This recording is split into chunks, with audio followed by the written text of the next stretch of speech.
Look, that guy over there. Seriously, how creepy. I could hear the whispers of the female employees and involuntarily shrank back. My name is Adam. Today, I'm set to meet the female CEO of a rival company. Can't believe it. How can he come to see our CEO? With every step across the floor, I could hear the cold whispers of the female staff, and it made me wonder if I'd done something wrong. But if I hadn't acted back then, who knows what would have become of this company's CEO? People can complain all they want. I haven't done anything wrong. Repeating this to myself, I found myself standing in front of the CEO's office. It all started a few weeks back. Our company and Red Rose Inc., a rival, decided to collaborate on a product. The company I work for primarily designs and sells shoes for men. While we do have a women's shoe design department, in terms of quality and popularity, we lagged far behind Red Rose Inc. That's when they approached us for a collaboration. What's more, the collaborative product idea came from the CEO of Red Rose Inc. herself. My manager told me the CEO of Red Rose Inc. had fallen in love with the shoe I designed. She specifically requested that I design a pair of high heels. Until now, I have only designed men's shoes. Can I even design high heels that would satisfy women? While in doubt, I paid a visit to Red Rose Inc. Their building was impressive, with large glass walls, white marble floors, and such a dazzling aura that I almost expected to hear shimmering sound effects. The receptionists, all seated prominently on the ground floor, were all stunningly beautiful. "Hello, welcome to Red Rose Inc. How may I help you?" A chirpy voice greeted me, and when I introduced myself as Adam, she responded with, Adam, we've been expecting you, please follow me." She flashed a warm smile and began to walk. Following her, I could hear the distinct sound of her heels on the marble. Everywhere I looked, stylish women wearing high heels dominated the scene, making me feel slightly out of place. Not many male employees here, huh? Yeah. This place doesn't seem too comfy for guys. Trying to make small talk, I made that comment, and the receptionist replied with a nod. I laughed awkwardly, thinking that must be the secret to their success in women's shoes. I've heard rumors, but Red Rose Inc. really is dominated by women, huh? Yes. Our company's motto is to create a workplace where women feel most comfortable. I absolutely love working here. She gave me her brightest smile. Upon reaching the top floor in the elevator and entering the CEO's office, I saw a beautiful display of women's shoes. In the center of the room, a woman was admiring a pair of those shoes. That's the CEO of Red Rose Inc., Mrs. Mary Johnson. It's nice to meet you. Oh, you are already here. When I called out to her, she looked surprised, then gave me a warm smile. That smile made my heart skip a beat. Please, have a seat over here. I'll get some tea ready. Thank you. Urged by the president, I took a seat on the sofa. The president returned, carrying a tray with a rather expensive-looking tea set. The tea poured from the teapot had a delightful aroma, and even with my limited knowledge, I could tell this wasn't just any ordinary tea. Here you go. It's minty. I hope you like it. Thank you. My boss wouldn't even make coffee for himself to drink. It felt like we were worlds apart. As I marveled at the elegance, she presented a sketchbook. It had a detailed drawing of the shoes I designed. What is this? Actually, I've been sketching your shoes as part of my research. They have a simple design that doesn't strain the feet, and surprisingly, they match any outfit. They might not be flashy, but they're versatile. I would like to create shoes that look good on anyone, and stand out wherever they go. That's my goal. That's wonderful. Her eyes lit up. Maybe I got a bit carried away by her enthusiasm and said something slightly embarrassing. Just as I thought that, she took my hand and squeezed it firmly. Please design shoes for our company. They don't have to be flashy. Shoes that look good on anyone, no matter what they wear. She seemed a bit excited, her voice raised. It's a privilege to work with someone like that. However, I still had some concerns. I couldn't let them go unspoken, so I voiced my concerns. Your company is popular among women for its shoes. I believe you have many talented designers who understand women's desires.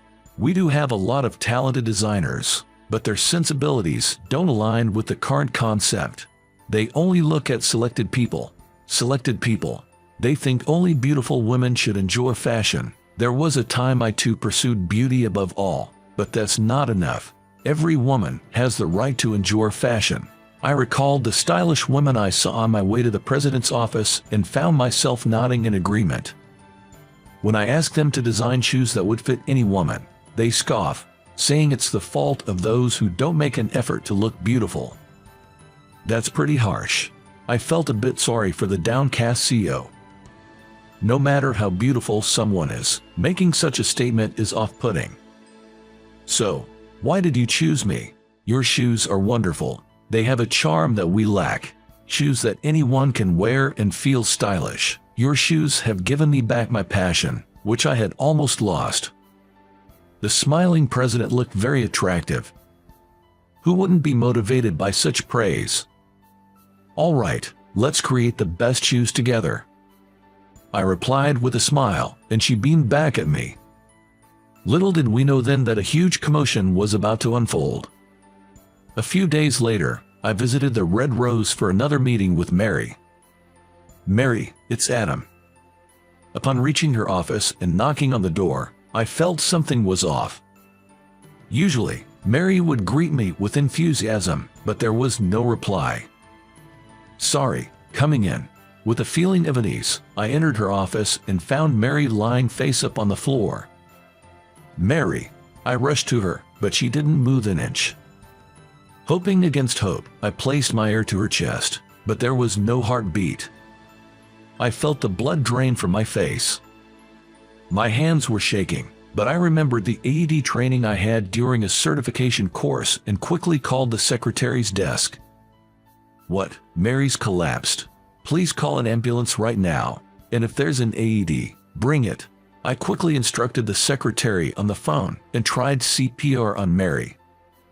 But her heart didn't budge. Darn it, is it too late? Sorry, I've brought it. The secretary arrived with the AED. Thank you, Mary, I'm so sorry. As I lifted Mary's clothing to attach the AED, the secretary nearby exclaimed, "Oh my," and covered her face with her hands, blushing deeply. But there was no time to worry about that. I immediately attached the AED to Mary's chest and activated it, causing her body to jolt with a loud zap. Still, there was no change.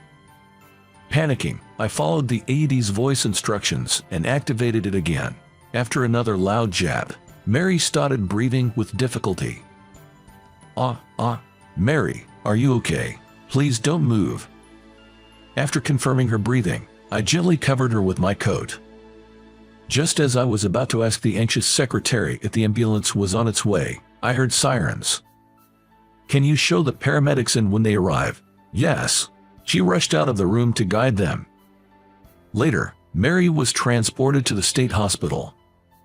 Mary later contacted me to say that she had a pre-existing heart condition and had collapsed after a seizure. Thanks to the quick response, she was told she could be discharged soon without any lingering effects. Hearing that, I breathed a sigh of relief. However, the next day, "Adam, what on earth have you done?" Waiting for me as I arrived at the office was the manager with a displeased look on his face.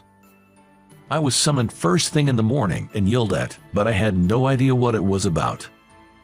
I hadn't done anything. There was a request from Red Rose to cancel the current collaboration project. Is it because Mary collapsed? No, they say it's because you did something inappropriate to Mary. Inappropriate. Hearing that made me think of the previous day's event. I had indeed lifted Mary's shirt to use the AED. But that was to save Mary's life. I didn't do it with any guilty conscience. So, I hear you lifted Mary's shirt to use the AED. They're suggesting you might have done that just because you wanted to. That's outrageous. Anyway, Mary needs to rest now. reflect deeply on this and stay away from red rose. I was so frustrated, I clenched my back teeth.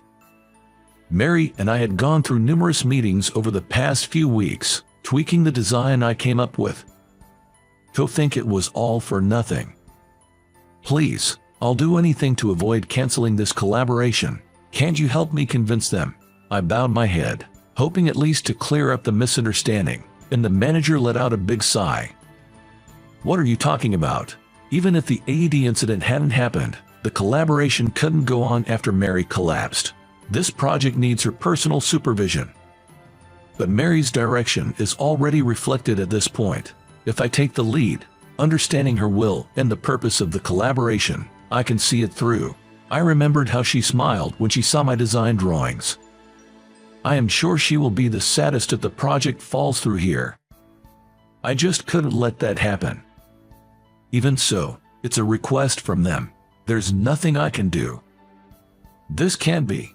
The manager turned his back on me to end the conversation. Just then, his cell phone rang.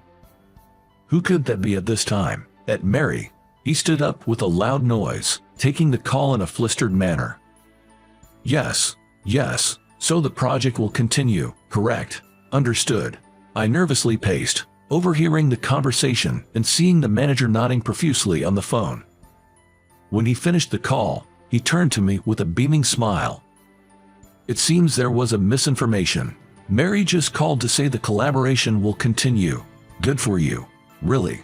I was so relieved by the manager's words that I lost strength in my legs and sat down right there. But is Mary really okay? And how did this misinformation happen? A wave of anxiety swept over me. Looks like we'll be resuming our meetings tomorrow. Can you make it to Red Rose? Yes. Despite a touch of unease, I was thrilled that the project was back on track. The next day, I'm glad you could make it. I'm really sorry for the trouble I've caused. I had no idea my chronic condition would flare up like that. No, not at all. I'm just relieved that you're safe. As I entered the CEO's office, as usual, Mary was the first to apologize. But really, I'm the one who should be apologizing. Even though it was a misinformation, there must have been real concerns about the AED incident and suggestions to scrap the project altogether. Despite the emergency, I had caused her trouble. I'm truly sorry about the AED incident. It seems some of our employees were upset. Upset because you saved me. I was taken aback when Mary showed her anger and then made a call to someone inside the company. So, the project mishap wasn't just a misinformation, was it? Gather everyone in the hall immediately. I have something to say directly. Gaon was her usual calm demeanor. I was shocked by the sight of Mary raising her voice. Sorry, I need to take care of something. Should I? I'll be back in about an hour. Can you wait for me? Yes, of course. Mary left the room with a look of apology on her face. Months later. We did it. We finally succeeded. We had managed to create a prototype of the high heels. The heels were modest in height, and we used a beautiful wine red color. They're beautiful. I've always wanted something like this. Mary sighed dreamily as she looked at the shoes on display. She really does love shoes. That day, Mary held an urgent staff meeting to clear up the misunderstanding about me regarding the AED. She explained that I hadn't lifted her clothes with any ill intent. I was quite surprised when some employees apologized to me after the meeting, but I was glad the misunderstanding was cleared. They were probably just jealous of your talent. You think so? I wonder if I'm really such a talented designer to be envied. I don't know about that, but what's certain is that shoes must be designed with the wearer in mind. Maybe they just didn't understand that essential point. Would you like to try on the prototype? It's exactly your size. Really? Mary's face lit up at my offer. She took off her black pumps and slipped on the wine red high heels on display. Wow, these are much more comfortable than they look. Watching her walk around the room in the high heels, I felt relieved that this project had finally come together. There's a mountain of work ahead, like planning the sales strategy and advertising, but I believe we can overcome it together. I want to see her smile more. With that thought, I psyched myself up internally.